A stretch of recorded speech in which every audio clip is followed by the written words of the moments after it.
Hello and welcome to commerce classes. तो commerce classes में आज हम एस्टेट पीजीटी कॉमर्स 2023 का पार्ट 5 यहाँ पे डिस्कस करने वाले हैं। इसमें हम प्रोविज़न, रिजर्व और डेप्रिसिएशन, साथ ही साथ एक हमारा जो टॉपिक बचता है बिल ऑफ एक्सचेंज, वो भी यहाँ पर कवर करने वाले हैं। तो चलिए शुरू करते हैं आज के इस सेशन को। सबसे पहले हम बात करेंगे यहाँ पे प्रोविज़न और रिजर्व के बारे में। देखिए प्रोविज़न क्या होता है। प्रोविज़न बेसिकली क्या होता है, कुछ भी हमारे जो फ्यूचर में लॉस होने वाला है और एक्सपेंसेस होने वाला है, उसके लिए हम क्या करते हैं, उसका हम मेजरमेंट कर लेते हैं कि फ्यूचर में हमें इतने का एक्सपेंसेस यहाँ पे होने वाला है या फिर लॉस होने वाला है। तो उसके लिए हम क्या करते हैं, कुछ पैसा हमारे जो प्रॉफिट में से अलग से बचा करके हम एक साइड में रख देते हैं। उसको हम यहाँ पे नाम क्या देते हैं, प्रोविज़न यहाँ पे नाम देते हैं। यानी कि एसेट से रिलेटेड हो सकता है या फिर कोई अदर लाइबिलिटीज से रिलेटेड ये हो सकता है। तो उसके लिए पैसा कुछ बचा करके रखना, किस में से, प्रॉफिट में से, तो उसको हम यहाँ पे क्या बोलेंगे, प्रोविज़न बोला जाता है। ठीक है, चलिए ये यहाँ पे इसका डेफिनेशन यहाँ पे दिया हुआ है। Provision in accounting refers to that amount which is generally put aside from the profit. Profit में से क्या करना है, हमें उसको एक साइड में रखना है in order to meet the probable future expenses or a reduction in assets valuation although the exact amount is unknown। तो यहाँ पे क्या बताया गया है कि जो फ्यूचर में जो अगर कुछ एक्सपेंसेस है, प्रोबेबल है यानी कि उसकी संभावना है उस एक्सपेंसेस के होने की, साथ ही साथ अगर हमारी एसेट्स में क्या हो रहा है, कुछ ना कुछ रिडक्शन हो रहा है, रिड्यूशन हो रहा है, तो हम उसके लिए भी क्या कर सकते हैं, प्रोविज़न बना करके रख सकते हैं। बैड डेब्ट्स बहुत ही कॉमन सा एग्जाम्पल है। बैड डेब्ट्स किसके केस में होता है, जो हमारे डेटर्स होते हैं उसके केस में ये होता है। डेटर्स अब यहाँ पे कौन होते हैं, इनको हम बोलते हैं देनदार, यानी कि जिनसे हमें पैसा लेना होता है। ठीक है, ये हमें क्या देते हैं, पैसा देते हैं। अब ये हमें पैसा क्यों देते हैं, क्योंकि हमने माल को क्या किया होता है, सेल किया होता है। सेल हमने कैसे किया होता है, इनको क्रेडिट में, और अगर हम इनको क्रेडिट में सेल करेंगे तो ये हमें कुछ ना कुछ पैसा तो देंगे। लेकिन क्या होता है कि सारे के सारे जो डेटर्स होते हैं वो गुड नहीं होते, यानी कि वो अच्छे डेटर्स नहीं होते हैं। या फिर हम ये कहें कि कभी कभी क्या होता है कि उनके पास इतना पैसा अवेलेबल नहीं हो पाता है, तो वो कुछ पैसा हमें नहीं दे पाते हैं। उनका हम यहाँ पे क्या कर लेते हैं, एस्टिमेशन कर लेते हैं, और एस्टिमेशन करने के बाद हम क्या बताते हैं कि हमारी कंपनी में इतने देनदार तो अच्छे हैं जो कि हमें पैसा हमारा वापस दे देंगे, लेकिन कुछ देनदार ऐसे भी हैं जो हमें हमारा पैसा नहीं देंगे, तो उनको हम यहाँ पे बोलते हैं बैड डेब्ट्स। ठीक है, यहाँ पे हमारा बैड डेब्ट्स के लिए एक मोस्ट कॉमन टाइप का प्रोविज़न होता है जो हम यहाँ पे क्रिएट करते हैं। साथ ही साथ यहाँ पे कुछ और एग्जांपल दिए हुए हैं, जैसे डाउटफुल डेब्ट्स हम कह सकते हैं। जो हमारे डाउटफुल डेब्ट्स होते हैं वही क्या होते हैं, आगे जा करके बैड डेब्ट्स में कन्वर्ट हो जाते हैं। ये संदिग्ध होते हैं, मतलब दे भी सकते हैं और नहीं भी दे सकते हैं, तो इसके लिए भी हम यहाँ पे प्रोविज़न क्रिएट कर देते हैं। डेप्रिसिएशन यानी कि जो भी एसेट्स की वैल्यू में जो भी डिक्रीमेंट होता है उसके लिए भी हम क्या करते हैं, प्रोविज़न बनाते हैं। पेंशन के लिए हम प्रोविज़न बनाते हैं। रिकंस्ट्रक्टिंग लाइबिलिटीज़ के लिए हम प्रोविज़न बनाते हैं कि जो लाइबिलिटीज़ हमारी फ्यूचर में हो सकती है, अभी हमारे पास उसका कुछ एक्सपेक्टेशन नहीं है लेकिन हो सकती है, संभावना है कि इतना तो हमारा लॉस हो ही सकता है, लाइबिलिटीज़ हमारी आ ही सकती है, तो वो हमारे पास हो गया। इनकम टैक्स हो गया, गारंटी हो गया, हमने किसी प्रोडक्ट के लिए दे रखी है, तो उनके लिए भी हम यहाँ पे क्या क्रिएट कर सकते हैं, प्रोविज़न। और प्रोविज़न हम किस में से क्रिएट करेंगे, आउट ऑफ प्रॉफिट। किसके लिए करेंगे, फ्यूचर एक्सपेंसेस के लिए करेंगे, और साथ ही साथ जो भी रिड्यूशन हो रहा है किसमें, वैल्यू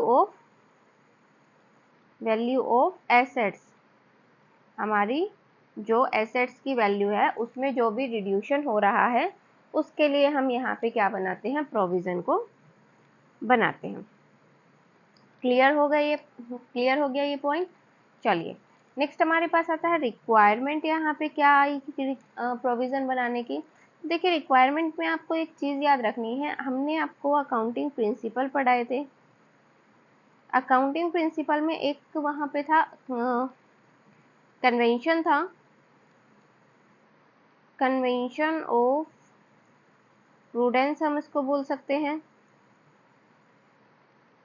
या फिर हम उसको बोल सकते हैं कंजर्वेटिज्म,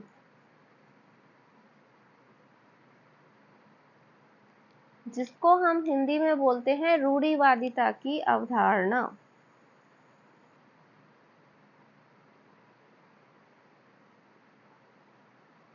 जो कि क्या कहती है कि भाई पीछे की ओर देख के चलो, ये बताती है हमारी रूढ़िवादिता की अवधारणा। और साथ ही साथ हमें क्या बताती है कि अगर आपको फ्यूचर में कोई भी प्रॉफिट होने वाला है तो आप उसका लेखा जोखा भले ही ना करो, या फिर ना ही करो तो बेटर है, लेकिन अगर फ्यूचर में किसी भी तरीके का आपको लॉस होने वाला है तो उसको अपनी बुक्स ऑफ अकाउंट में दिखाना यानी कि शो करना यहाँ पे क्या हो जाता है, ज़रूरी हो जाता है।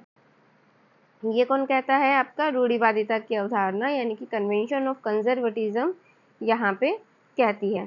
तो एक तो आपका वो जो आपका कन्वेंशन है उसके अकॉर्डिंगली भी आपको क्या करना होता है, यहाँ पे प्रोविज़न को क्रिएट करना होता है, ठीक है, ताकि आप क्या कर सको, अपने जो प्रॉफिट और लॉस है उसका ठीक ठीक मेजरमेंट यहाँ पे कर सको। तो ऑब्लिगेशंस होती है आपके पास, कुछ अक्षमताएं आ सकती है आपके पास। चांसेस कैसे होते हैं उसके, 50-50 चांसेस हो सकते हैं, हो भी सकती है और नहीं भी हो सकती, लेकिन लॉस है, एक्सपेंसेस है, तो हमें उसको जो मेज़र करना यहाँ पे क्या हो जाता है, यहाँ पे ज़रूरी हो जाता है। सर्टेन तो नहीं है, निश्चित तो नहीं है कि जितने का हमने मेज़र किया है उतने का ही ये यहाँ पे हो, लेकिन फिर भी हमें यहाँ पे मेज़र करना क्या हो जाता है, ज़रूरी हो जाता है।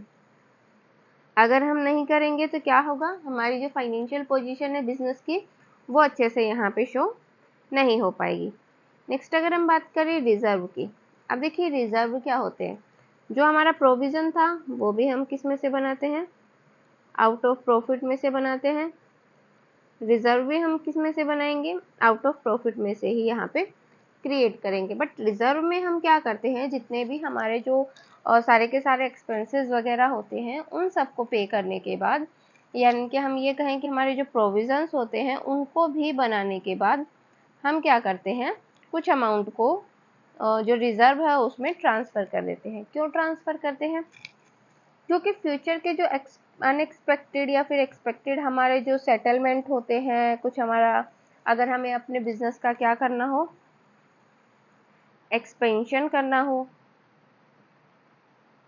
एक्सपेंशन मीन्स विस्तार हमें करना हो, कुछ एक्स्ट्रा मशीनरी वगैरह हमें खरीदनी हो, कुछ हमें बोनस पे करना हो, कुछ हमें डिविडेंड पे करना हो, तो उसके लिए हम यहाँ पे क्या करते हैं, रिजर्व का यूज़ यहाँ पे करते हैं। क्लियर, तो चलिए इसको पढ़ लेते हैं हम, क्या कहा गया है, reserve are the part of profit और gain that has been allotted for specific purpose. इनका जो पर्पज़ होता है वो कैसा होता है, स्पेसिफिक होता है। देखिए स्पेसिफिक भी हो सकता है और जनरल भी हो सकता है।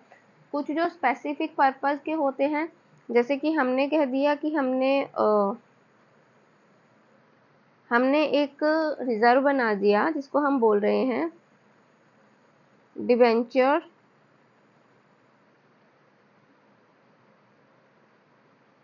रिडम्पशन रिजर्व, ये हमने एक क्या बना दिया है, रिजर्व बना दिया है।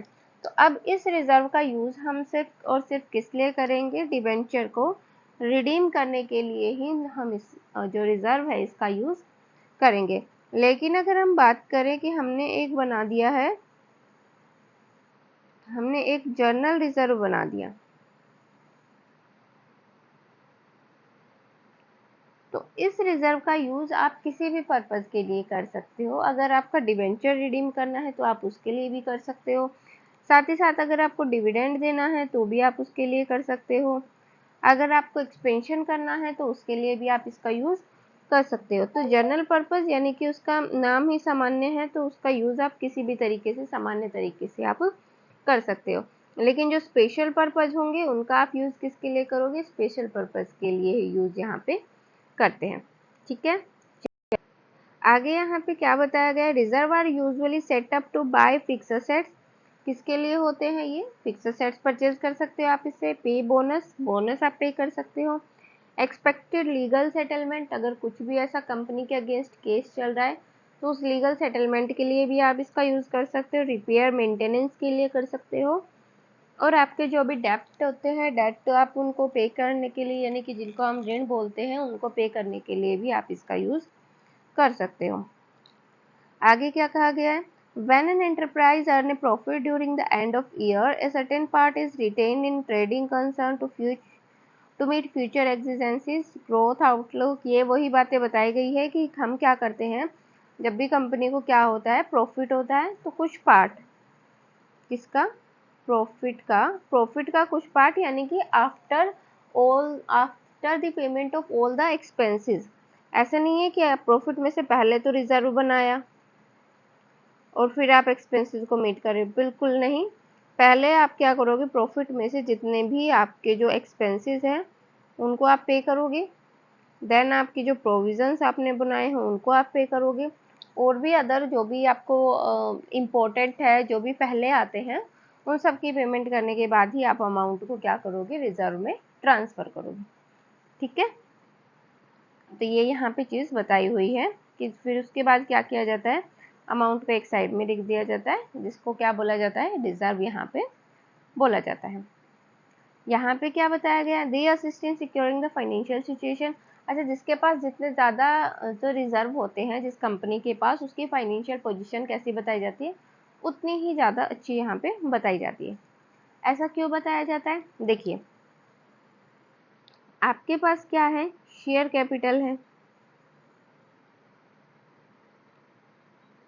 ठीक है। देन आपके पास क्या है, रिजर्व है। अब अगर जितने ज़्यादा आपके पास रिजर्व होंगे, उतनी ही अमाउंट यहाँ पे अगर कंपनी का क्या होता है, किसी भी तरीके की सिचुएशन आती है, कुछ भी अनफेवरेबल सिचुएशन आती है, तो रिजर्व कंपनी को आराम से यूज़ कर सकती है। इसके लिए कोई एक्स्ट्रा चार्जेस यहाँ पे नहीं देना पड़ेगा कंपनी को, ठीक है। एक्स्ट्रा चार्ज नहीं देना पड़ेगा, क्यों, क्योंकि ये कंपनी का कैसा है, खुद का पैसा है, ये ओन मनी है ये कंपनी की। और कंपनी इसको जैसे चाहे वैसे क्या कर सकती है, इसको यूज़ यहाँ पे कर सकती है। किसी भी तरीके का कोई इंटरेस्ट नहीं देना पड़ेगा कंपनी को, कुछ भी यहाँ पे एक्स्ट्रा में पे नहीं करना पड़ रहा। तो इस कंडीशन में अगर मान लीजिए इसे सेविंग की तरह हो गई, जैसे हमारे पास क्या होती है, सेविंग होती है, इसी तरीके से जो रिजर्व होते हैं वो कंपनी के लिए किस टाइप के होते हैं, सेविंग की तरह होते हैं। और जिस भी कंपनी के पास सेविंग ज़्यादा होगी, वो ज़्यादा से ज़्यादा क्या करेगी, अपने आने वाली जितनी भी अपॉर्चुनिटीज़ हैं, जितने भी अवसर हैं, उनका लाभ आसानी से उठा सकेंगे। तो इसलिए क्या कहा जाता है कि जितने ज़्यादा क्या क्या होंगे, रिजर्व होंगे, कंपनी की जो फाइनेंशियल पोजीशन है, फाइनेंशियल सिचुएशन है, वो उतनी ही ज़्यादा क्या होगी, अच्छी होगी, यहाँ पे बेटर यहाँ पे होगी। ठीक है, क्या कहा गया, the assistance securing the financial situation of an enterprise can be utilised for different purpose. तो उसका यूज़ किसके लिए कर सकते हैं, अलग अलग पर्पस के लिए कर सकते हैं। Such as stable dividend repayment. Stable का मतलब यानी कि आप स्थिर यहाँ पे डिविडेंड की पेमेंट यहाँ पे कर सकते हो, एक कांस्टेंट रेशियो में। एक्सपेंशन यानी कि कंपनी का विस्तार कर सकते हो। कंटिंजेंसीज यानी कि किसी भी तरीके की आकस्मिकताएं आती है, अगर फ्यूचर में पेमेंट करनी पड़े तो आप वो कर सकते हो। लीगल रिक्वायरमेंट, अगर लीगल कोस्ट आपके ऊपर आ जाती है तो आप उसको यहाँ पे क्या कर सकते हैं, बियर कर सकते हैं। फर्दर इन्वेस्टमेंट कर सकते हैं और अच्छे से क्या कर सकते हैं, फाइनेंशियल पोजीशन को सुधार सकते हैं। इसलिए इसको क्या कहा जाता है, ये यहाँ पे रिटेन्ड अर्निंग यहाँ पे कहा जाता है। रिटेन्ड अर्निंग यानी कि कुछ पैसा बचा करके रख लिया गया है, तो उसको बोला जाएगा यहाँ पे रिटेन्ड अर्निंग। साथ ही साथ यहाँ पे कुछ रिजर्व के टाइप दिए हुए हैं, जैसे रिजर्व फॉर डिविडेंड इक्वलाइजेशन, यानी कि डिविडेंड को इक्वली पे करने के लिए। जनरल रिजर्व हो गया, reserve for increase cost of replacement. Cost of replacement किसके केस में होगा, बेसिकली एसेट्स के केस में। एसेट्स होती है हमारी, इनको ही हमें क्या करना पड़ता है, रिप्लेस करना पड़ता है एक टाइम पीरियड के बाद। उसके लिए हम क्या बना सकते हैं, एक रिजर्व यहाँ पे क्रिएट कर सकते हैं। रिजर्व फॉर एक्सपेंशन, विस्तार के लिए हम क्या कर सकते हैं, यहाँ पे रिजर्व क्रिएट कर सकता है। नेक्स्ट हमारे पास आता है कि हम इसको फाइनेंशियल स्टेटमेंट में कहाँ शो करेंगे। तो फाइनेंशियल स्टेटमेंट हमारे कौन कौन से आता है, P&L होता है, ट्रेडिंग होता है और बैलेंस शीट होता है। तो हम इसको किस में शो करेंगे, बैलेंस शीट में शो करेंगे। कहाँ पे, लायबिलिटी साइड में। और लायबिलिटी साइड में कहाँ पे शो करेंगे, जो शेयर कैपिटल है उसके जस्ट नीचे हम यहाँ पे कॉलम बनाएंगे किसका, रिजर्व एंड सरप्लस का। इस तरीके से हम इसको क्या कर देंगे, रिजर्व को हम यहाँ पे शो कर देंगे। ठीक है, चलिए नेक्स्ट हमारे पास आता है टाइप ऑफ रिजर्व। तो कितने टाइप्स के होते हैं, दो तरीके के होते हैं यहाँ पे। कैपिटल रिजर्व होता है और दूसरा रेवेन्यू रिजर्व होता है। कैपिटल रिजर्व होता है जो कैपिटल नेचर के जो भी आपके प्रॉफिट्स होते हैं उनसे बनाया जाता है। और रेवेन्यू होता है जो आपका कोर बिजनेस होता है, यानी कि जो भी आपके बिजनेस ऑपरेशन है उससे जो भी प्रॉफिट हो रहा है उनमें से जो रिजर्व बनाया जाएगा उसको रेवेन्यू रिजर्व कहा जाएगा। यानी कि अगर एक ही बार कोई प्रॉफिट हो रहा है और उस प्रॉफिट को आप रिजर्व में ट्रांसफ़र कर रहे हो तो वो आपका कैपिटल रिजर्व हो जाएगा। लेकिन अगर आपका प्रॉफिट बार बार हो रहा है और उसको आप रिजर्व में ट्रांसफ़र कर रहे हो तो वो आपका यहाँ पे रेवेन्यू रिजर्व हो जाता है। ठीक है, चलिए तो नेक्स्ट हमारे पास यहाँ पे आता है कैपिटल रिजर्व। देखिए कैपिटल रिजर्व क्या होता है, ऐसा रिजर्व जो कि कैपिटल प्रॉफिट में से क्रिएट किया जाता है तो उसको हम क्या बोलते हैं, यहाँ पे कैपिटल रिजर्व बोलते हैं। अब क्वेश्चन ये आता है कि कैपिटल प्रॉफिट यहाँ पे क्या होता है। तो कैपिटल प्रॉफिट जैसे कि आपको बताया था कि एक नॉन कोर बिजनेस में से अगर आपने कुछ भी गेन किया है, प्रॉफिट आपने अर्न किया है तो वो आपका कैपिटल प्रॉफिट हो जाता है। एग्जाम्पल के लिए हम क्या समझ सकते हैं, जैसे कि हमने क्या किया है, हमने सेल किया है यहाँ पे, सेल ऑफ फिक्स असेट्स। हमने फिक्स असेट्स को सेल किया है और सेल किस पे किया है, प्रॉफिट पे। तो ये किस तरीके का प्रॉफिट हो जाएगा, आपका कैपिटल प्रॉफिट यहाँ पे हो जाएगा। क्यों, क्योंकि हमारा काम जो एसेट्स है उनको सेल परचेज करना नहीं है यहाँ पे। तो यहाँ पे हमारा ये जो प्रॉफिट हो जाएगा ये कैपिटल प्रॉफिट हो जाएगा, क्योंकि ये हमारा बार बार ना होने वाला प्रॉफिट यहाँ पे है। दूसरा हम यहाँ पे क्या कह सकते हैं, देखो कुछ एग्जाम्पल भी हमें यहाँ पे दिए हैं। प्रॉफिट अर्न बिफोर एंटरप्राइज इन एम्बोडीमेंट, यानी कि जब हमने काम करने का, जो बिजनेस करने का जो सर्टिफिकेट मिला था उससे पहले अगर हमने कुछ प्रॉफिट अर्न किया है तो वो यहाँ पे आ जाएगा। प्रीमियम हो गया हमारा इश्यू ऑफ डिबेंचर और शेयर से, तो वो यहाँ पे आ जाएगा। गेन हमने री इशू किए हैं फॉरफिटेड शेयर को, वो यहाँ पे आ जाएगा। Profit kept aside redemption of debenture और प्रेफरेंस शेयर, यानी कि हमने क्या किया था, कुछ प्रॉफिट हमने एक साइड में रखा हुआ था रिडम्पशन करने के लिए और डिबेंचर का और प्रेफरेंस शेयर का, तो वो हो जाएगा। गेन हो गया यहाँ पे सेल ऑफ फिक्स एसेट्स हो गया। सरफिट हो गया यहाँ पे रिवैल्यूएशन ऑफ लाइबिलिटीज और assets.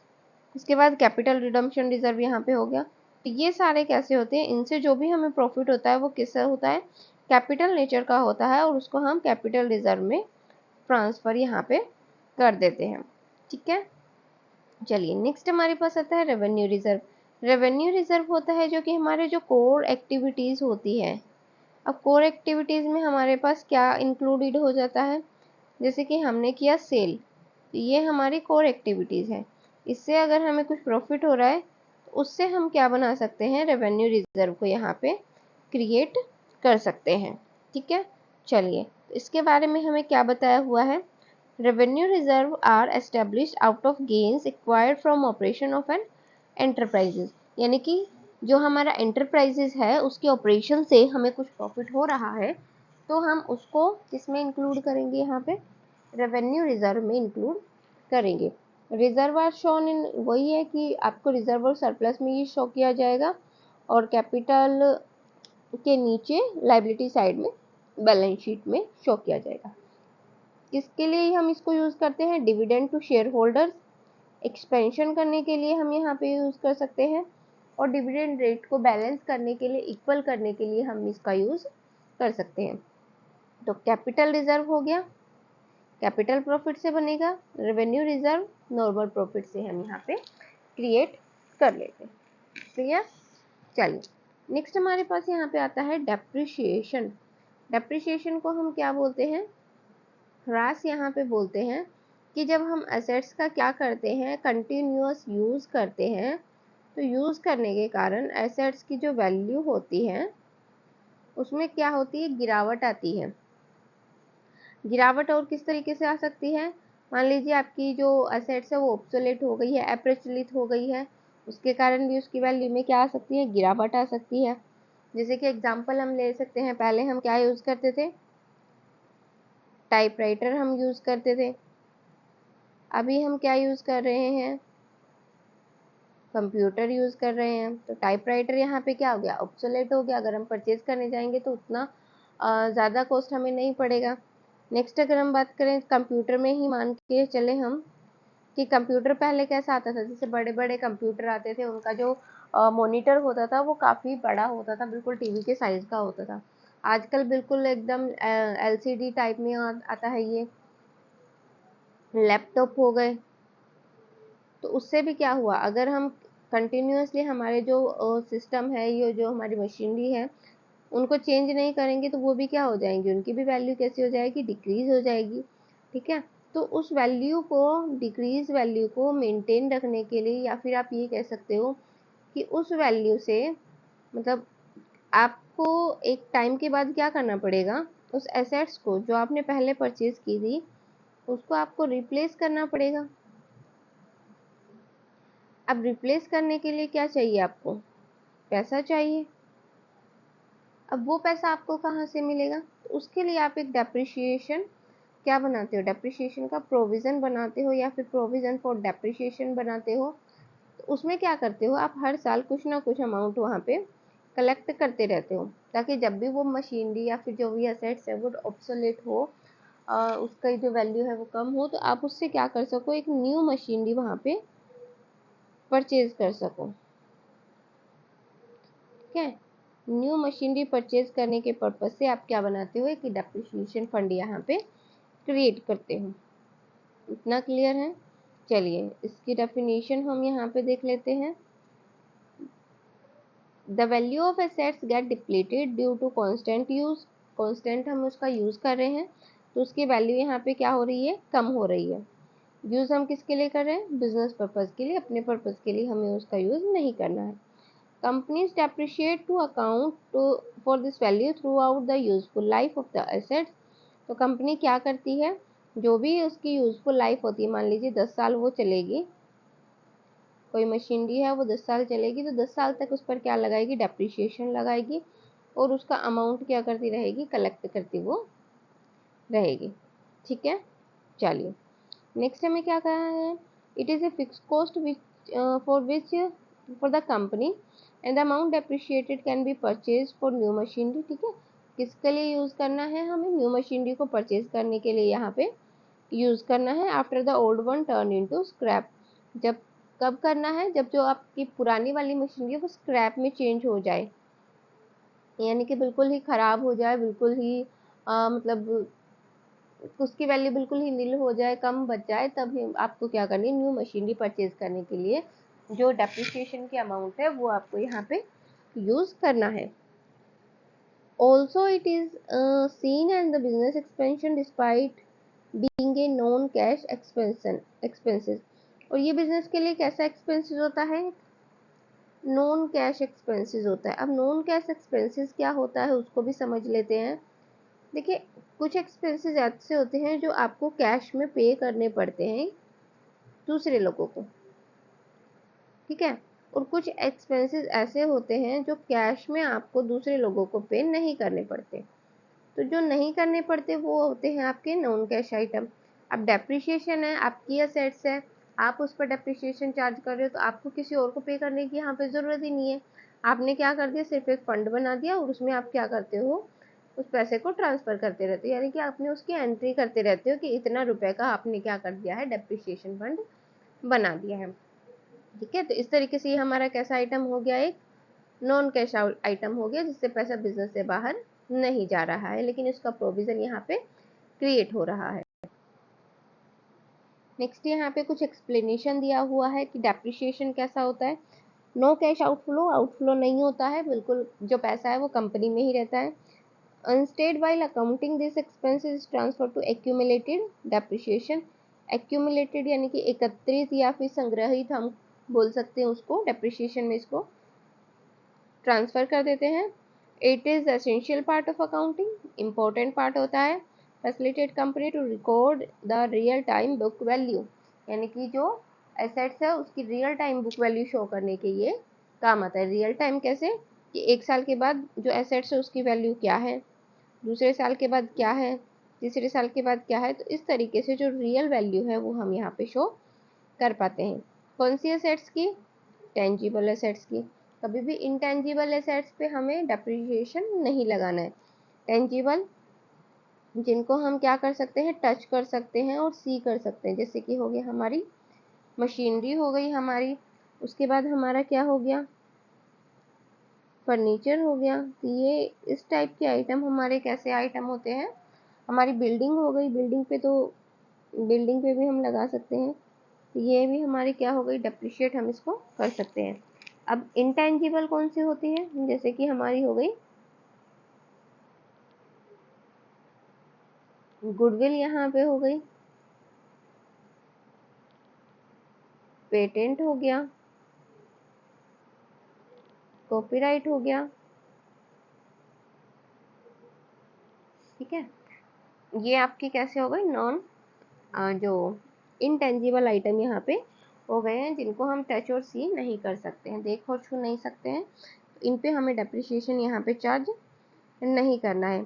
Also the sum can be used for the purchase of नई मशीनरी, परचेजिंग करने के लिए हम यहाँ पे यूज़ कर सकते हैं नई मशीनरी को फ्यूचर में। अब यहाँ पे कुछ टर्मिनोलॉजीज दी गई हैं जो कि हमें यहाँ पे डिस्कस करनी। देखिए, सबसे पहले है फिक्स कॉस्ट असेट्स, और सॉरी फिक्स असेट्स कॉस्ट। यहाँ पे क्या होती है कि जो इनिशियली हमने किसी असेट्स को क्या की है, परचेज करने के लिए पे की है, वो आपकी यहाँ पे कैसी हो जाएगी, फिक्स असेट्स कॉस्ट यहाँ पे हो जाएगी। डन। सैल्वेज वैल्यू क्या होती है कि एक असेट्स को आपने यूज़ कर लिया, और यूज़ करने के बाद लास्ट में उसकी कितनी वैल्यू बची है, कुछ वैल्यू बची है या नहीं बची है, तो उसको हम बोलते हैं सैल्वेज वैल्यू, यानी कि वो वस्तु आप रीसेल करना चाहो तो कितने में वो रीसेल हो सकती है, उसको यहाँ पे क्या बोला जाता है, सैल्वेज वैल्यू यहाँ पे बोला जाता है। नंबर नेक्स्ट थर्ड पे आता है हमारे पास useful life of fix assets. अब यूजफुल लाइफ ऑफ क्या होती है फिक्स असेट्स की, कि उस असेट्स को आप कितने टाइम तक यूज़ कर सकते हो, कितने टाइम पीरियड तक वो चलेगी, आपका टाइम पीरियड तक कितने तक वो साथ देगी, तो उसको बोला जाता है यहाँ पे useful life of fix assets. Depreciation rate होती है कि जिस रेट से आप वहाँ पे डेप्रिसिएशन चार्ज कर रहे हो उस असेट्स पे, वो उसका क्या होता है, डेप्रिसिएशन रेट कहलाता है। नेक्स्ट हमारे पास यहाँ पे आते हैं टाइप्स ऑफ डेप्रिसिएशन मेथड, कितने टाइप के होते हैं, तो मेनली यहाँ पे 8 मेथड हम यहाँ पे डिस्कस करने वाले हैं, जिसमें से 2 यहाँ पे मेन है जिसको हम पूरे एग्जाम्पल के साथ यहाँ पे डिस्कस करेंगे। यही आपके जो टीजीटी का एग्ज़ाम है उसमें आपको एक्सप्लेन करने के लिए बोला जा सकता है, या फिर इस पर क्वेश्चन यहाँ पे बन सकते हैं।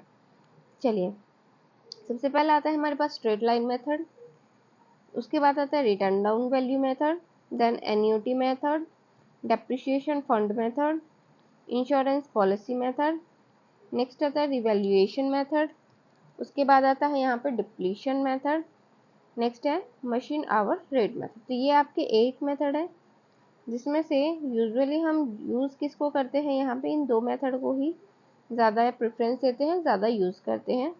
तो चलिए इनको समझ लेते हैं। देखिए, सबसे पहले हमारे पास कौन सा मेथड आता है, यहाँ पे स्ट्रेट लाइन मेथड होता है, जो कि सबसे सिंपलेस्ट और जो कि इजी मेथड यहाँ पे कहा जाता है, कॉमनली यूज़ किया जाता है ये मेथड डेप्रिसिएशन के लिए। इसको क्या क्या बोलते हैं हम, ओरिजिनल कॉस्ट मेथड बोलते हैं, फिक्स इंस्टॉलमेंट मेथड बोलते हैं, और इक्वल इंस्टॉलमेंट मेथड भी हम यहाँ पे इसको बोलते हैं। तो 3 नाम हो गए, original cost method, fix instalment method और इक्वल इंस्टॉलमेंट मेथड, हमने यहाँ पे इसको नाम दे दिया। आगे क्या कहा गया है, under this method the depreciation calculation is done by deducting the residual value from the cost of assets and the amount is divided by the number of year of the assets was used for its useful life। देखिए short में इसको हम समझाते हैं कि क्या कहा गया है। सबसे पहले तो आपको जो एसेट्स है उसके कॉस्ट को यहाँ पे डिटरमाइन करना होता है कि उसकी कॉस्ट यहाँ पे कितनी आई है।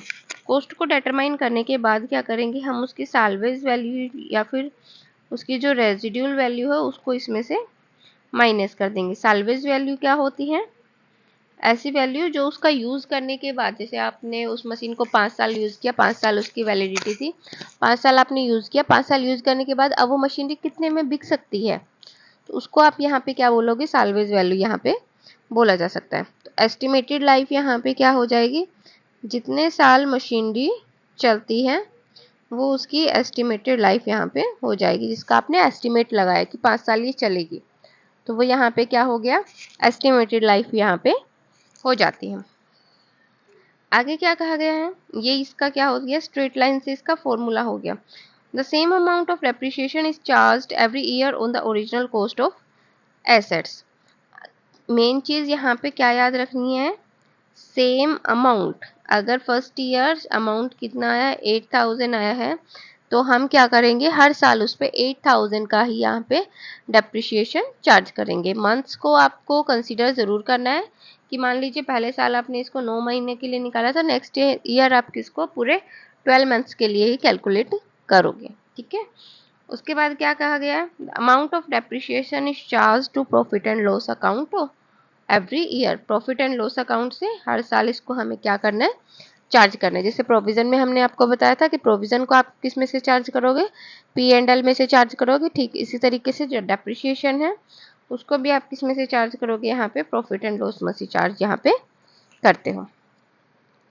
नेक्स्ट हमारे पास यहाँ पे इनके मेथड आते हैं। देखिए अभी जो ये मेथड आपको बताया था कि कॉस्ट ऑफ एसेट्स हो गया, रेजिडुअल वैल्यू होगा जिसको हम साल्वेज वैल्यू बोलते हैं, और साथ में बटे में आ जाएगा इसका यूजफुल लाइफ कितनी है, तो उससे डिवाइड करने के बाद हमारा डेप्रिसिएशन निकल आएगा। और अगर हमें रेट में निकालना हो तो हम कैसे निकालेंगे, अमाउंट ऑफ डेप्रिसिएशन अपॉन में ओरिजिनल कॉस्ट इनटू में 100। इस तरीके से हम क्या करेंगे, इसका डेप्रिसिएशन का रेट यहाँ पे कैलकुलेट कर लेंगे। नेक्स्ट हमारे पास आता है written down value method. Written down value method को क्या क्या बोला जाता है, डिमिनिशिंग बैलेंस मेथड और रिड्यूसिंग बैलेंस मेथड भी यहाँ पे कहा जाता है।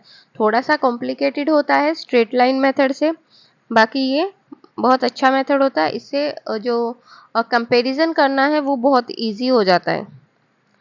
तो depreciation in which a fix percentage of depreciation is charge reducing the value of assets every year. इसमें आप क्या करते हो, हर साल जो यहाँ पे क्या करते हो, डेप्रिसिएशन चार्ज करते हो, किस रेट से, वो डिक्रीज होती जाती है वो रेट। ठीक है, उसमें तो हम ओरिजिनल कॉस्ट पे ही करते थे, इस पे जो डिक्रीजिंग रेट, जो डिक्रीजिंग वैल्यू होती है उस पे हम यहाँ पे क्या करते हैं, डेप्रिसिएशन को चार्ज करते हैं। While calculating depreciation on diminishing balance method, the salvage value of assets is not taken into consideration। यहाँ पे हम salvage value को consider नहीं करते हैं। ठीक है, और depreciation does vary every year, decrease होती जाती है। यहाँ पे यही बताया गया है कि जो amount है वो कैसी होती जाएगी, यहाँ पे decrease होती जाएगी। ये यहाँ पे इसका फॉर्मूला दिया हुआ है, बुक वैल्यू इनटू में रेट ऑफ डेप्रिसिएशन अपॉन में 100। ठीक है, चलिए यहाँ पे हमारे पास एक क्वेश्चन आता है। क्वेश्चन में क्या कहा गया है, on 1 April 2009 Atul glass limited purchased A machine for ₹90,000 and spent 6,000 on it's garage and 4,000 on it's erection. यानी कि जो मशीन है हमारी, उसकी हमारी जो बुक वैल्यू हो गई या ओवरऑल कॉस्ट हो गई, वो यहाँ पे कितनी हो गई, 90,000 प्लस 6,000 और 4,000, यानी कि 1 लाख इसकी क्या हो गई, एक्चुअल में कॉस्ट यहाँ पे हो गई। On the date of purchase it was estimated the effective life of machine will be 10 years. तो इसकी लाइफ यहाँ पे कितनी चलेगी, 10 ईयर चलेगी और after 10 year it's scrap will be 20,000। Scrap value यहाँ पे कितनी हो गई 20,000। तो डेप्रिसिएशन हम यहाँ पे निकाल लेंगे। कैसे निकालेंगे, जो ओरिजिनल कॉस्ट है वो माइनस कर देंगे क्या स्क्रैप, और बटे में क्या कर देंगे एस्टिमेटेड लाइफ जो कि है 10 साल। यानी कि इसको माइनस करेंगे तो ये हमारे पास 80,000 आता है और 80,000 को 10 से डिवाइड करेंगे तो हमारे पास आता है 8,000। आई होप कि आप इतनी कैलकुलेशन तो अपने हिसाब से कर लेंगे। ठीक है, तो ये हमारे पास 8,000 आ गया। तो हमें हर साल कितना लगाना है 8,000 की रेट से हमें जो डेप्रिसिएशन है वो यहाँ पे चार्ज करना है। अगर सीधा सीधा हमसे पूछा क्या गया है, prepare machinery account depreciation account for 4 year after providing depreciation on fix instalment method, यानी कि फिक्स इंस्टॉलमेंट मेथड से डेप्रिसिएशन चार्ज करने के बाद 4 साल के बाद मशीनरी की वैल्यू क्या बचेगी। तो इसको हम सीधा सीधा 4 से मल्टीप्लाई कर देते हैं जो कि होता है 32,000। बुक वैल्यू थी हमारी 1 लाख, 1 लाख में से हम 32,000 माइनस कर देंगे तो हमारे पास बचेगा 68,000। यानी कि आफ्टर 4 ईयर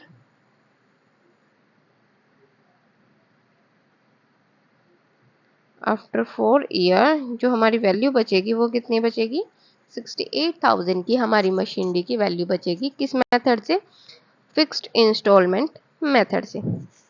ठीक है, क्लियर हो गया। देखिए ये हमें मशीनरी की वैल्यू दी हुई थी, ये हमने उस पर खर्चा किया है 6,000 का और 4,000 का, जो कि उसकी कॉस्ट में ही यहाँ पे क्या हो जाएगा ऐड हो जाएगा। 1 लाख यहाँ पे बनता है। एस्टिमेटेड लाइफ यहाँ पे 10 साल दी हुई थी। सालवेज वैल्यू यहाँ पे 20,000 दी हुई थी। तो डेप्रिसिएशन हम यहाँ पे निकाल लेंगे। 1 लाख में से 20,000 माइनस करने के बाद हमारे पास बनता है 80,000 और उसको हम 10 से डिवाइड करेंगे तो हमारे पास बनेगा 8,000। 8,000 यहाँ पे क्या बना है डेप्रिसिएशन बना है और 4 साल बाद की हमें उसकी वैल्यू बतानी है। तो 4 साल तक डेप्रिसिएशन लगाएंगे तो कितना बन जाएगा वो 32,000। 1 लाख में से 32,000 को हम माइनस कर देंगे तो हमारे पास बनता है ये 68,000 हमारे पास ये बन जाएगा। यानी कि 4 साल के बाद जो मशीनरी है उसकी वैल्यू कितनी हो जाएगी 68,000। और 4 साल का अगर हमसे एक्यूमुलेटेड डेप्रिसिएशन पूछा जाए तो वो हो जाएगा यहाँ पे 32,000। क्लियर हो गया। चलिए नेक्स्ट हमारे पास एक और क्वेश्चन यहाँ पे दिया हुआ है और इसमें क्या कहा गया है, alpine trader purchased A machine on 1 April 2009 at a cost of rupees 8,000 and spent 2,000 on its installation। यानी कि जो कॉस्ट हो गई वो यहाँ पे कितनी हो गई, जो कॉस्ट है वो यहाँ पे हो गई 8,000 प्लस 2,000, इन दोनों को ऐड कर देंगे तो हमारे पास हो गया 10,000 हमारे पास यहाँ पे कॉस्ट आ जाती है। राइट ऑफ करते हैं डेप्रिसिएशन 10% से, यानी कि रेट हमारी यहाँ पे कितनी हो गई 10% पर एनम। नेक्स्ट क्या गया है, by written down value method, यानी कि diminishing method written down value method से हमें यहाँ पे करना है। The scrap value of the plant at the end of economic life for 4 year expected to be 6561, यानी कि जो साल्वेज वैल्यू है वो यहाँ पे कितनी होने वाली है 6561। 4 ईयर्स के लिए हमें अल्पाइन ट्रेडर का यहाँ पे बनाना है मशीन अकाउंट। देखिए इसमें हम क्या करेंगे, कॉस्ट हो गई हमारे पास कितनी हो गई 10,000 हो गई। ठीक है, 10% हमने इस पे डेप्रिसिएशन लगाया, कितने लगेगा फर्स्ट ईयर में, ये पहले साल का लगा, कितना हुआ 9,000। उसके बाद हमने ये हमारी सेकेंड ईयर की वैल्यू आ गई, सेकेंड ईयर में हमने इस पे 10% डेप्रिसिएशन लगाया। अब हम इस पे नहीं लगाएंगे, अब हम इस पे लगाएंगे, यानी कि 9,000 पे लगाएंगे तो हमारे पास आया 900, ये हमारा सेकेंड ईयर का हो गया। बैलेंस बचा हमारा 8100, कितने कौन से साल के लिए, तीसरे साल के लिए। तीसरे साल हमने इस पे डेप्रिसिएशन लगाया 810 का, यानी कि इस पे हमने डेप्रिसिएशन लगाया। जिसके बाद हमारा ये बचता है, ये कुछ हमारा अमाउंट बचता है किसके लिए 4th ईयर के लिए, और 4th ईयर हमने इस पे इंटरेस्ट लगाया, सॉरी डेप्रिसिएशन लगाया, तो हमारे पास बैलेंस बचेगा 6561। इस तरीके से ये हमारा बैलेंस यहाँ पे बच जाता है। ठीक है, यानी कि हमारा जो क्वेश्चन है यहाँ पे बिल्कुल ठीक है। आप इसको मशीनरी अकाउंट में कैसे डिनोट करोगे, बनाना आपको एक बार बता देते हैं यहाँ पे। Just a minute.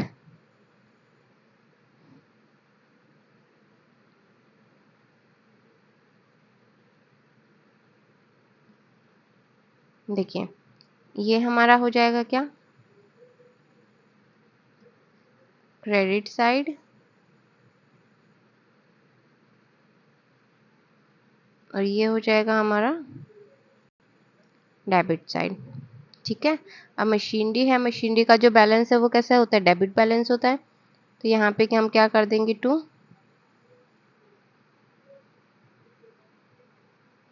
मशीनरी, इस तरीके से करेंगे। बताइए एंट्री कैसे करते हैं हम। मशीनरी क्या है, एक रियल अकाउंट है, और रियल अकाउंट में एंट्री किस तरीके से होती है, फॉर्मूला हम यहाँ पे क्या लगाते हैं, what comes in credit what goes out. तो आपके पास क्या आया, मशीनरी आई, यानी कि machinery account debit to cash account. तो टू में हम यहाँ पे क्या लिखेंगे, मशीनरी में नहीं लिखेंगे, हम लिखेंगे टू कैश। कितने से, 10,000 से। तो टू कैश हो गया। उसके बाद हम यहाँ पे डेप्रिसिएशन चार्ज करेंगे फर्स्ट ईयर का, यहाँ पे एक डेट का कॉलम और मेंशन कर लेंगे। तो डेप्रिसिएशन यहाँ पे हम चार्ज करेंगे फर्स्ट ईयर का, हो जाएगा कितना, 1000। देन यहाँ पे जो बैलेंस बचेगा वो कितना बचेगा, 9000। इसको हम बोलेंगे बाय बैलेंस CD। ठीक है, ये हमारे पास 9000 हो गया, इसका टोटल कितना हो गया, 10,000, दोनों का इक्वल हो जाएगा यहाँ पे। नेक्स्ट सेकेंड ईयर में यहाँ पे क्या हो जाएगा, टू बैलेंस BD कितने से हो जाएगा, 9000 से। देन हम क्या करेंगे, नेक्स्ट ईयर चार्ज करेंगे डेप्रिसिएशन, और यहाँ पे हो जाएगा 900। ठीक है, 10% इस पे लगाएंगे तो ये 900 हो गया, बचेगा कितना, 8100। यहाँ पे 9000 क्या हो गया, इक्वल हो गया, ये भी 9000 यहाँ पे इक्वल हो गया। इतना क्लियर हो गया। चलिए नेक्स्ट हमारे पास, अच्छा पेज नहीं है तो हम क्या करेंगे, इसको एक बार रफ कर लेंगे। इतना आपको समझ में आ गया। देखिए सबसे पहले हमने कैश में खरीदा था कितने की, 10,000 की। डेप्रिसिएशन हमने यहाँ पे लिया कितने का, 10%, यानी कि 1000। बैलेंस हमारा बचा 9000, जिसको हमने लिख दिया बाय बैलेंस CD, यानी कि टोटल हमारा 10,000 दोनों का इक्वल हो गया। नेक्स्ट ये बैलेंस हमने क्या किया, इसको हम यहाँ पे लेके आए 9000, और फिर हमने डेप्रिसिएशन लगाया, तो यहाँ पे कितना हो गया, 900, और फिर हमारा क्या हो गया, यहाँ पे बैलेंस CD हो गया कितने का, 8100 का। नेक्स्ट हमारा ये बैलेंस है, ये यहाँ पे आ जाएगा टू बैलेंस BD, और ये कितने का रहेगा, 8100 का। फिर यहाँ पे हम क्या करेंगे, नेक्स्ट डेप्रिसिएशन लगाएंगे कितने का, 810 का। फिर हमारे पास बैलेंस बचेगा कितना, 7290 का, यानी कि ये हमारे पास इक्वल हो जाएगा। देन हम लास्ट में क्या करेंगे, यहाँ पे हमारा जो टू बैलेंस है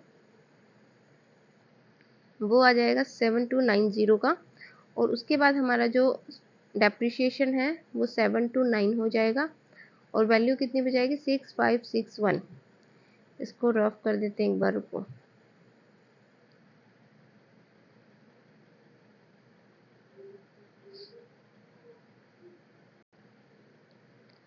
देखिए मान लीजिए हमारा बैलेंस कितना आ गया था, 7290 यहाँ पे आ गया था। तो हमने क्या कर दिया, इसको बाय डेप्रिसिएशन कर दिया कितने से, 729 से, और फिर हम यहाँ पे क्या करेंगे, बाय क्या कर दिया हमने, इसको सेल कर दिया, स्क्रैप कर दिया हमने उसको। सेल को क्या हम करते हैं, स्क्रैप कह सकते हैं, तो हम उसको बाय कैश या फिर हम उसको बैंक बोल सकते हैं। तो ये हमारे पास हो जाएगा 6561, यानी कि इतने रुपए हमें यहाँ पे मिले हैं। ठीक है, यानी कि जितने की हमारी जो स्क्रैप वैल्यू बची थी उतने ही रुपए हमने यहाँ पे अर्न किया है, ना तो हमें प्रॉफिट हुआ है और ना ही हमें किसी तरीके का लॉस यहाँ पे हुआ है। तो ये था आपका return down value method. Next हमारे पास एक आता है बिल्स ऑफ एक्सचेंज। यहाँ पे क्या होता है, तो क्या होता है कि नेगोशिएबल इंस्ट्रूमेंट होता है, जिससे आप क्या कर सकते हो, लेन देन कर सकते हो। राइटिंग होता है, रिटर्न में होता है। अनकंडीशनल ऑर्डर होता है, जिसमें कोई भी शर्त यहाँ पे नहीं होती है। साइन बाय मेकर, साइन कौन करेगा, जो बनाने वाला है वो साइन करेगा। डायरेक्टिंग ए सर्टेन पर्सन, और एक निश्चित व्यक्ति को क्या आदेश देता है वो, टू पे ऑन डिमांड, कि जब कोई व्यक्ति डिमांड करे तो उसको पे करना है। और एट ए फिक्स और डिटरमाइंड फ्यूचर टाइम, और या फिर कोई जो फ्यूचर का टाइम है जो कि उसने फिक्स करके दिया है, डिटरमाइन करके दिया है, उस टाइम पे उसको क्या करना है, पेमेंट करना है। A certain sum of money, एक मनी को पे करना है। और toward the order of a certain person to the bearer of the instrument, यानी कि आपको क्या करना है, जैसे कि सिंपल वे में आपको ये समझाएं तो एक मेकर होता है, मान लीजिए एक्स एक मेकर है, वो वाई को ये ऑर्डर देता है कि ये अमाउंट का मैं आपको बिल्स ऑफ एक्सचेंज दे रहा हूँ, ये उस पर्सन को, जिस पर्सन के पास ये आपको अवेलेबल होगा, और 23 ऑफ सितंबर को आप ये उसको पे कर दोगे। अगर वो आपको ये बिल ऑफ एक्सचेंज दिखाता है तो इतना अमाउंट, मान लीजिए 5,000 का है तो 5,000 आप उसको पे कर दोगे। तो इस तरीके से होता है ये एक bills of exchange, negotiable instrument होता है। एक बनाने वाला होता है और दूसरा क्या होता है, उसको लेने वाला होता है, या फिर जिसके पास वो होता है वो होता है। और जिसके पास जो बिल्स ऑफ एक्सचेंज होता है वो क्या कर सकता है, एक सर्टेन अमाउंट को, यानी कि जितना अमाउंट उसमें लिखा गया है उतना अमाउंट को वो दूसरे पर्सन से ले सकता है फ्यूचर के किसी टाइम पर, या फिर जो एक उसमें गिवन डेट है उस डेट पे वो उस चीज़ को ले सकता है, उतनी मनी को वो ले सकता है। ये बताया गया है। एग्जाम्पल दिया हुआ है, एक्स ऑर्डर वाई, एक्स दे रहा है किसको, वाई को ऑर्डर दे रहा है टू पे 50,000 फॉर 90 डेज। क्या कह रहा है कि 90 डेज के लिए 50,000 रुपीज़ पे करने का ऑर्डर दे रहा है, after the date and why accept, 90 days after date, यानी कि 90 दिन के बाद वाली डेट पर। एंड वाई एक्सेप्ट, वाई क्या कर रहा है, उस चीज़ को एक्सेप्ट कर रहा है, यानी कि वो उसको पे करेगा 50,000 90 डेज के बाद में। And this order by signing his name, और कैसे करेगा वो, अपना यहाँ पे साइन पर्टिकुलर जो भी होगा वो यहाँ पे देगा। Then this will be consider as bills of exchange, इसको हम यहाँ पे क्या बोलेंगे, बिल्स ऑफ एक्सचेंज यहाँ पे बोला जाएगा। ठीक है, तो ये था हमारा आज का वीडियो, जिसमें हमने आज समझा है प्रोविजन, रिजर्व, डेप्रिसिएशन, साथ ही साथ बिल ऑफ एक्सचेंज के बारे में। तो ये हमारा वीडियो था। वीडियो पसंद आई हो तो लाइक कीजिए, शेयर कीजिए और चैनल को सब्सक्राइब कीजिए। Thanks for watching.